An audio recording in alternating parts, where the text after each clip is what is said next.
The chaos continues under the second Trump administration, specifically in the Department of Justice. Last week, 7 respected prosecutors resigned in protest after Deputy AG 𝗬𝗦𝗣𝗡𝗥𝗧, who looks exactly like you would expect someone with that name to look like, 𝗫𝗫𝗏𝗪𝗏, and not the new one, the original. After he ordered prosecutors in the Southern District of New York to drop corruption charges against New York City Mayor Eric Adams in a case that had been under investigation for the better part of the last 3 years and resulted in a grand jury indictment and strong words from departing prosecutors who said they were confident in the evidence against the mayor. The order for dismissal comes as Eric Adams has become ever cozier with Trump and is actively working to collaborate with ICE to crack down on immigrants in the largest city in the country.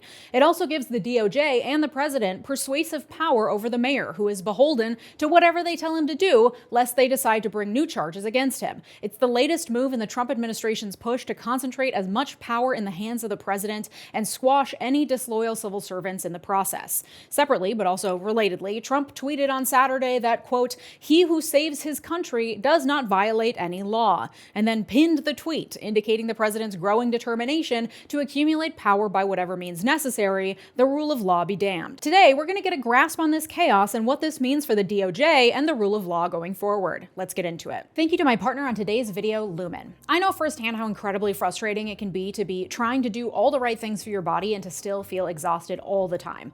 After the stress of the pandemic and a stint working an incredibly demanding job as a corporate lawyer, my body was messed up to say the least. I had gained a bunch of weight, I lost my period, I was always tired, something was wrong. And this experience sent me down a rabbit hole of learning everything I could about health, wellness, hormones, and more. And it turns out it's all connected and it's not as simple as calories in versus calories out and just eat more vegetables. And once you start down that rabbit hole, you'll find a million purported experts online giving you advice that's iffy at best, and it's overwhelming and impossible to know what's actually right for your body. That's where Lumen comes in. Lumen is the world's first handheld metabolic coach. It's a device that measures your metabolism through your breath. In less than 30 seconds, first thing in the morning, Lumen lets me know whether I'm burning carbs or fat for fuel. And this is really important because when we can easily shift from burning carbs and fats in our body depending on our energy needs, it's a sign of metabolic flexibility. Lumen then gives you recommendations to improve your metabolic health based on the context of your breath measurement.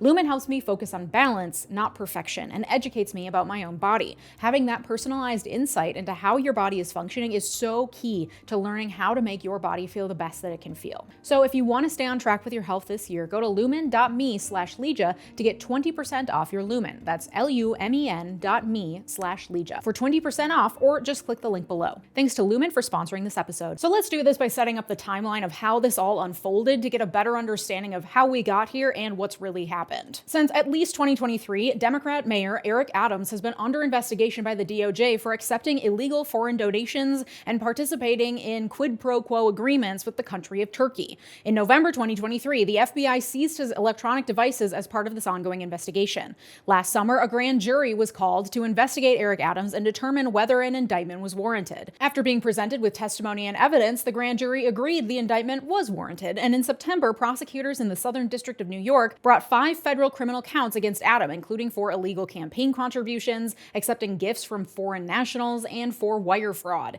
Eric Adams pled not guilty. His trial was scheduled to start in April 2025. Then, Donald Trump won the 2024 presidential election. Eric Adams was seen at an unscheduled appearance at a Madison Square Garden UFC fight alongside Trump and other Republican leaders a few days later. In December, Adams had a closed-door meeting with Trump's named border czar Tom Homan, the same guy who thinks AOC should be penalized for explaining to immigrants what their rights are and thinks it's really inconvenient that immigrants are able to avoid arrest because of being aware of said rights. In early January, it was revealed that prosecutors were continuing to investigate the Eric Adams case and would be potentially bringing new charges against him. 3 days before Trump's inauguration, Eric Adams traveled to Mar-a-Lago for a little chat with the president-elect. On Inauguration Day, which was also MLK Day, Adams canceled his appearances at 2 MLK events in New York City to instead go to D.C. for the inauguration. That same day, Trump issued a flurry of directives and executive orders, including one titled Ending the Weaponization of the Federal Government, which ordered an end to the use of the DOJ to weaponize the federal government against the American people. As part of that order, the DOJ was tasked with identifying instances where the Biden administration had politically targeted people for prosecution.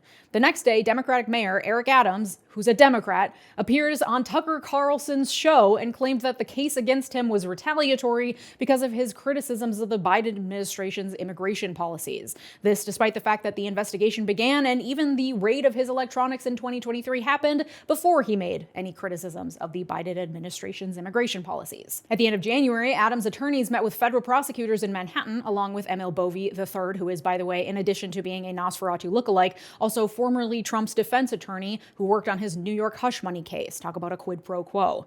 10 days later, on February 10th, 𝗬𝗪𝗧𝗛𝗡 issued an official directive on behalf of the DOJ to federal prosecutors in New York, ordering them to dismiss the case against Eric Adams. The letter is 2 pages long and laid out 0 legal arguments for why the case against Eric Adams was unfounded in law and should not move forward. In fact, it explicitly says the Justice Department has reached this conclusion without assessing the strength of the evidence or the theories on which the case is based. This directive in no way calls into question the integrity and efforts of the line prosecutors responsible for the case. Instead, it gives 2 non-legal reasons why the case must be dismissed. First, because the timing of the charges interferes with Adams' 2025 campaign for re-election. The charges were brought 9 months before the primary and over a year before the election itself.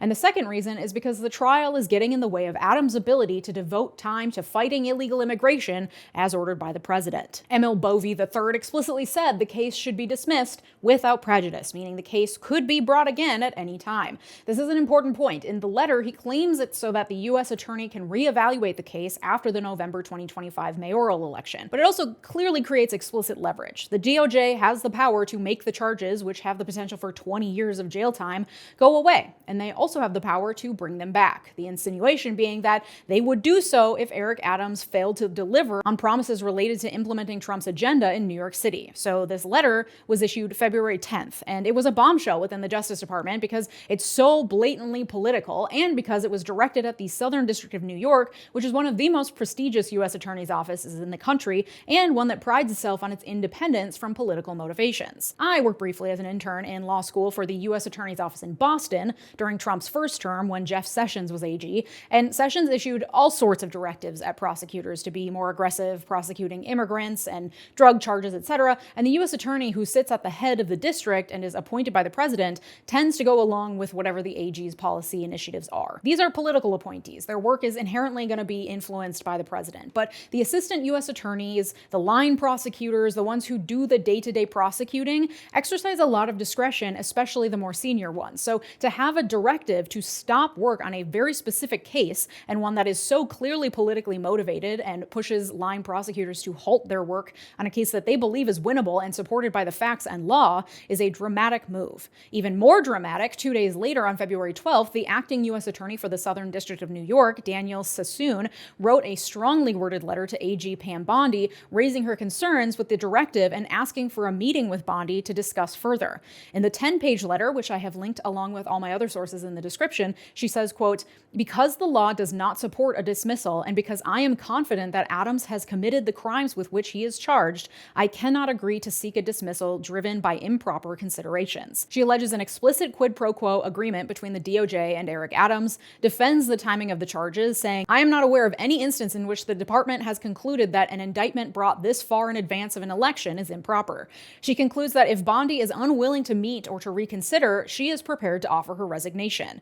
This letter, too, is a bombshell. It's rare for a U.S. attorney to openly oppose orders from the AG's office and to accuse the AG of a quid pro quo agreement and improper political influence in the judicial process. It's also a bombshell because Danielle Sassoon is not some bleeding heart liberal making a political statement in her resignation. Danielle Sassoon was appointed to her post as interim U.S. attorney for the Southern District of New York by Donald Trump himself just 3 weeks before her resignation. She is a card-carrying Republican. She got her BA from Harvard and her JD from Yale. She is a member of the far-right Federalist Society. She clerked for Antonin Scalia, for God's sake. She is an example, once more, of lawyers I've been talking about for the last few weeks, lawyers and judges who are increasingly becoming the final frail protection against a full-blown constitutional crisis in this country, because there are lawyers and judges out there, and lots of them, who are incredibly smart and incredibly dedicated to attempting to ethically apply the rule of law. And I always say no one is truly unbiased, and these judges and lawyers are included, but one thing you learn in law school and you're supposed to apply in addition to ethics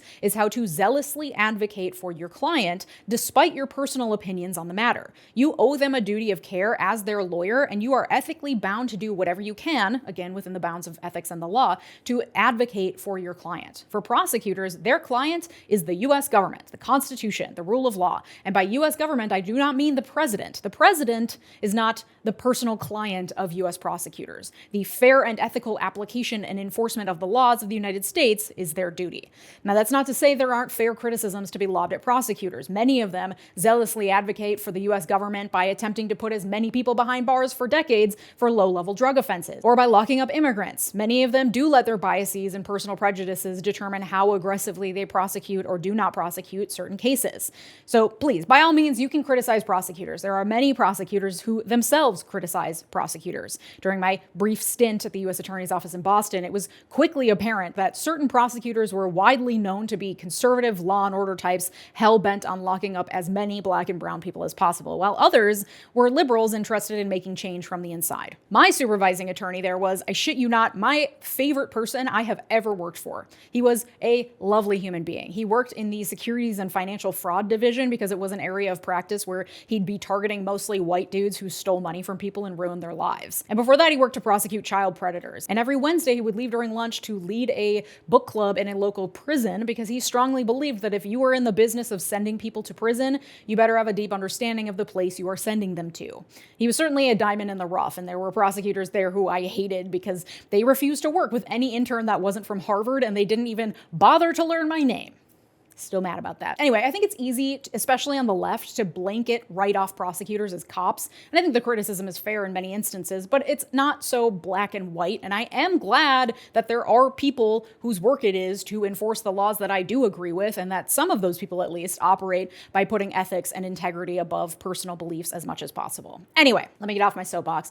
Back to the story. The day after Danielle Sassoon's bombshell letter on February 13th, she tendered her resignation along with 5 other assistant U.S. attorneys working on the Adams case. And this is one of the largest mass resignation events in recent memory at the DOJ. Landing a job as an assistant U.S. attorney for the Southern District of New York is a dream job for many lawyers. It is incredibly prestigious and highly coveted. And so for that many people to walk away from the job in protest is a big deal. Because it's not like they could have stayed and really fought it out. They were being threatened with firing. The case was likely going to be transferred. And even if no one agreed to file a motion to dismiss the case, the official administration stance on it is that the case should be dismissed. And so even if it's not officially dismissed, the prosecution will not do anything to move it forward, and eventually Eric Adams could move to dismiss on speedy trial grounds. It's a violation of his rights to drag out a case forever by not doing anything. So by resigning en masse, they knew that the media would report on it.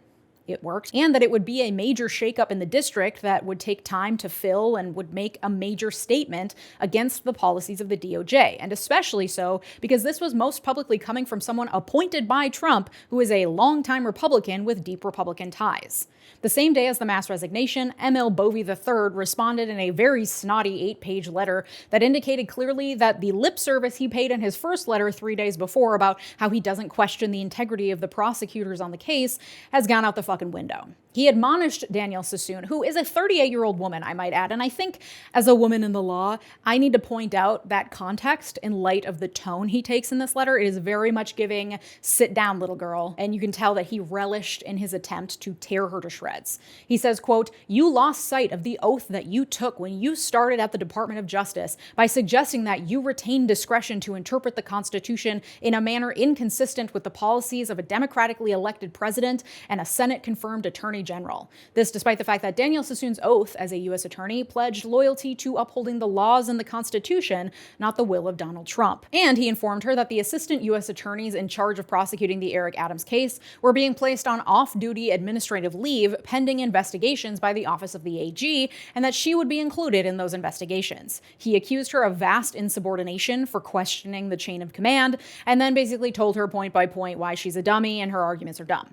It was an incredibly pointed and personal letter that was clearly meant to make her feel very bad and like she had broken the rules and angered father. It was an incredibly inappropriate tone for a DOJ official to take with a U.S. attorney, but propriety and niceties are clearly out the window. And that was further evidence the next day when the lead prosecutor on the Eric Adams case, attorney Hagan Scotten, issued his own resignation letter to 𝗬𝗪𝗪𝗣𝗑𝗧. And I'm going to read the whole thing because it's less than a page and it's very good. "Mr. Bovey, I have received correspondence indicating that I refused your order to move to dismiss the indictment against Eric Adams without prejudice, subject to certain conditions, including the express possibility of reinstatement of the indictment. That is not exactly correct. The U.S. Attorney, Daniel R. Sassoon, never asked me to file such a motion, and I therefore never had an opportunity to refuse. But I am entirely in agreement with her decision not to do so for the reasons stated in her February 12, 2025 letter to the Attorney General. In short, the first justification for the motion, that Damian Williams' role in the case somehow tainted a valid indictment supported by ample evidence and pursued under 4 different U.S. attorneys, is so weak as to be transparently pretextual. The second justification is worse. No system of ordered liberty can allow the government to use the carrot of dismissing charges or the stick of threatening to bring them again to induce an elected official to support its policy objectives. There is a tradition in public service of resigning in a last-ditch effort to head off a serious mistake. Some will view the mistake you are committing here in the light of their generally negative views of the new administration. I do not share those views. I can even understand how a chief executive whose background is in business and politics might see the contemplated dismissal with leverage as a good, if distasteful, deal. But any assistant U.S. attorney would know that our laws and traditions do not allow using the prosecutorial power to influence other citizens, much less elected officials, in this way. If no lawyer within earshot of the president is willing to give him that advice, then I expect you will eventually find someone who is enough of a fool or enough of a coward to file your motion. But it was never going to be me. Please consider this my resignation. It has been an honor to serve as a prosecutor in the Southern District of New York. Yours truly, Hagan Scotten. Again, like Daniel Sassoon, Hagan Scotten is not a bleeding heart liberal making a move in political protest. Based on that letter, he doesn't have negative views of the Trump administration. He probably voted for him. Scotten is an Army veteran who served in Iraq as a Special Forces troop commander, for which he earned 2 bronze medals. He went to Harvard Law School and then went on to clerk for Brett Kavanaugh, back before he was a Supreme Court justice, and then for Chief Justice John Roberts. This man is not throwing away a coveted career as a prosecutor over a political statement. He's doing so because it appears he believes it fundamentally goes against ethics and the rule of law. And again, you can say anything you want about his personal beliefs and what they might be and the ethics of being a prosecutor in the first place, but you have to admit that having these highly publicized bombshells dropped from 2 well-respected, avowed conservative prosecutors is very powerful. It is rare to see the right criticize the right these days. The mass resignation of the DOJ officials has been compared to the Saturday Night Massacre, which I think is apt. That was when Nixon ordered his attorney general to fire the special prosecutor that had been appointed to lead the investigation into the Watergate scandal. His AG refused and resigned. He then ordered his deputy AG to do it, who also refused and resigned. And finally, the line of succession came to Robert Bork, who agreed and did the deed. He was later nominated to a spot on the Supreme Court by none other than Ronald fucking Reagan, but the nomination fell through. And now his unfortunate last name, Bork, and his legacy is forever tied to being enough of a coward to comply with the demands of a megalomaniac executive. And may that fate also befall the name 𝗬𝗪𝗡𝗪 III. And ever since Watergate, we have been especially concerned with the president's control and sway over the DOJ. A single megalomaniac at the helm should not be able to wield prosecutors to do his bidding, in large part because prosecutors should be driven by ethics and law and not beholden to political whims. That's the point. That's an important separation that Trump and the people pulling the strings in the background are explicitly trying to do away with by wrangling in the entirety of the executive branch, including the DOJ and all other federal agencies, and getting rid of career civil servants in order to replace them with Trump's henchmen who will unquestioningly do his bidding. Ethics, rules, and laws be damned. 𝗬𝗪𝗡𝗪 is setting a great example of that. The filing of the motion to dismiss, which finally did happen on Friday evening, was apparently forced through by a call with 𝗬𝗪𝗡𝗪 in which he told prosecutors in the Justice Department's public integrity section, the ones who hadn't resigned at least, that they had 1 hour to pick 2 people to sign the motion to dismiss, saying those who did so could be promoted. Seems this man loves a quid pro quo. According to reporting from AP, after the call, the entire group decided they would resign rather than sign anything, but then Edward Sullivan, a veteran prosecutor, stepped up to sign the motion because he was concerned for the jobs of the younger people in the unit. In that motion to dismiss, 𝗬𝗪𝗡𝗪 argued dismissal was necessary not because of the merit of the case, but because continuing to prosecute Eric Adams would get in the way of his ability to govern and would pose unacceptable threats to public safety, national security, and related federal immigration initiatives and policies. And oh, what's that? If you've been tuning into my show for long, you know our ears have to perk up when we hear national security as a justification for an official act that seems incredibly unjust or at the very least fishy as hell. Protecting national security is a convenient fallback argument when the actual law and legal ethics don't support what you're doing. It was used as justification to round up Japanese Americans and place them in concentration camps on U.S. soil during World War II with the Supreme Court's stamp of approval, and it's being used now to actively deny due process rights to immigrants, illegal and otherwise, in this country, and now it's being used to justify a quid pro quo agreement with a public official credibly accused of extensive corruption in order to influence his actions and force him to bend to the will of the president, allegedly. Claims of national security threats rarely come with extensive proof because, of course, sharing that proof would also be a national security threat. And so it's a just take my word for it, fear-mongering argument that works wonders in our justice system. So when you hear national security threat as an explanation for fishy legal behavior, you should always question that. Eric Adams, for his part, has vowed not to resign and is cooperating with the feds to open Rikers Island for ICE. He claims that there was absolutely no quid pro quo with the government, despite his appearance on Fox and Friends Friday morning with Trump's border czar Tom Homan, who literally said, and I quote, "If he doesn't come through, I'll be back in New York City and we won't be sitting on the couch. I'll be in his office, up his butt, saying, 'Where the hell is the agreement we came to?'" What agreement? Tom Homan. The judge on the case, Judge Ho, still needs to issue a ruling on the motion to dismiss, and Daniel Sassoon, in her letter to Pam Bondi, laid out compelling legal arguments as to why he should not grant the motion to dismiss, even though judges typically will grant them when it's brought by the prosecutors, who are the ones who brought the case in the first place. But as I said, no matter what the judge decides, the case is dead in the water if the prosecutors assigned to it are not actively pursuing it. The only way that it would be revived is if Eric Adams gets on Trump's bad side and his DOJ decides to revive the case in retaliation. For now, having that anvil hanging over Eric Adams' head makes him a very easy pawn for Trump to play with in the largest city in the country. So you better bet that there will be incredible amounts of money spent to get Eric Adams reelected this year. Going forward, this latest chaos indicates the lengths to which Trump and his lackeys are willing to go to aggressively mold the tentacles of government to conform with their will, far more than they did during his first term. They will quid pro quo and then claim there's none. They will ignore the rule of law when it suits them and send sniveling